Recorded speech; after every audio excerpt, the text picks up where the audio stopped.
I'm actually going to be at the groundbreaking for the fire station at 1 when I leave here. So that's done. The police station is pretty much done as well. They're going to break ground on that. And from what I understand, it's going to be either adjacent or maybe right next door to where it currently sits at. So I think it's a good idea. I think that our law enforcement, as well as the fire department, they need to have every resource that they need in order to do their job effectively and make it home safe to their family. I mean, that's pretty. Do you feel like they have those resources? Absolutely not. Can you elaborate on that? Well, I mean, you can start with the facilities. You know, they should have had new facilities.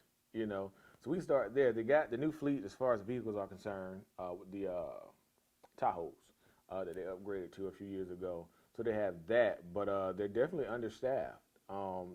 Like, there's 8 openings on the police force today. Like, we need them filled.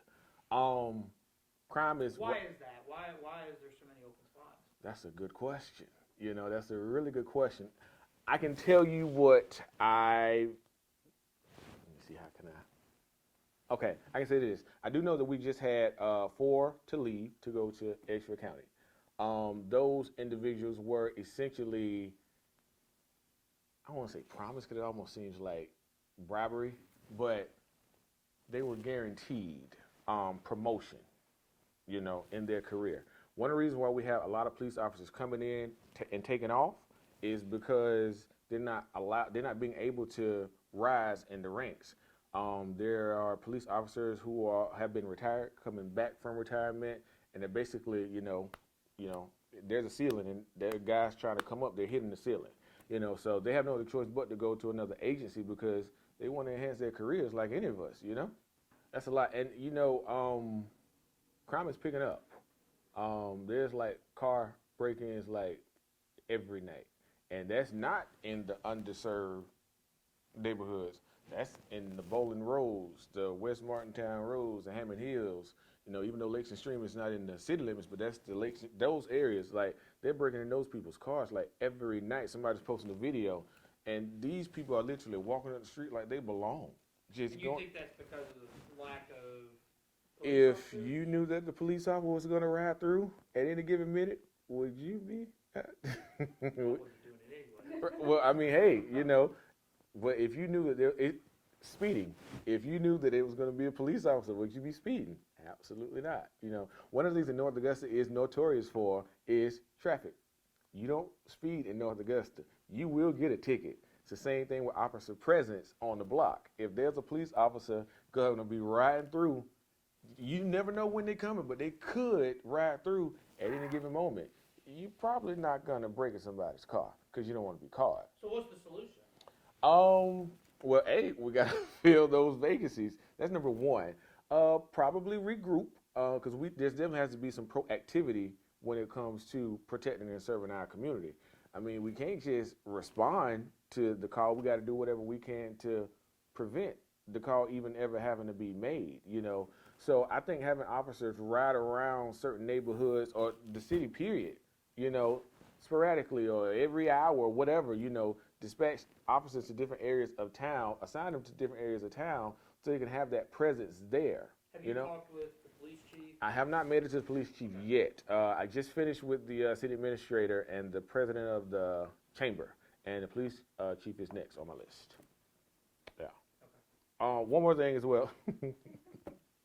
Gang violence is definitely an issue. As far as us having gangs in the city of North Augusta, today, not so much. But they're all around us.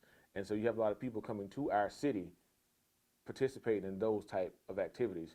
We just had a murder a few weeks ago at the top of the year. And there was a shooting down at Riverside Village as well.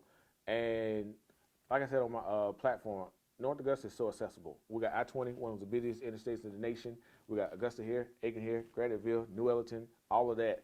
We're so accessible. Everybody can come here, you know. So we have to be proactive when it comes to things like that. We got unsolved murders. You know, I've met with 2 families who's had a relative who was killed and have gotten nothing from the police department. Everything that they've gotten to advance their cases came from people in the street.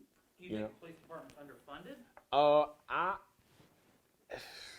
I don't know if it's necessarily underfunded. And I don't want to say misappropriated because I think that's a strong word, but maybe the emphasis is not placed where it could be. I hope that sounds better than saying misappropriation of funds. Because I don't think anybody's taking money apart. That's not what I'm saying. But I think a lot of people, including our current leadership, again, I think that they are doing the best job that they know and will to do. But there's a disconnect. So if they're short 8 police officers, and the challenge is that these police officers are leaving because they can't get promoted, you know, do they need to hire more than 8? Well, okay, so hiring more than 8 or even hiring the 8 is more than that because you got to have 8 of the right police officers. That's number one. And number two, you have to deal with the reason why they are leaving, you know. And so it does us no good if we hire somebody, they come in for 6 months, then another agency, you know, dangles something in front of their head and they take off, you know. So we got to get down to the why.